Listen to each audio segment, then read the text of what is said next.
పాపినైనా నేను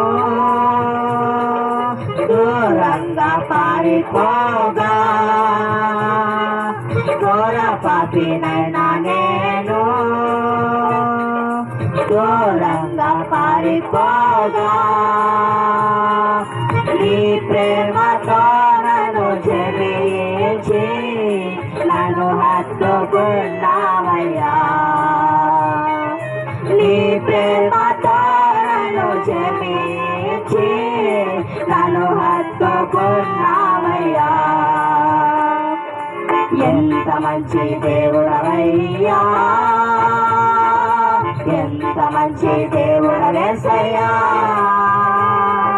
చింతలన్నీ తీరేనయ్యా నేను చేరాక, ఎంత మంచి దేవుడవేసయ్యా.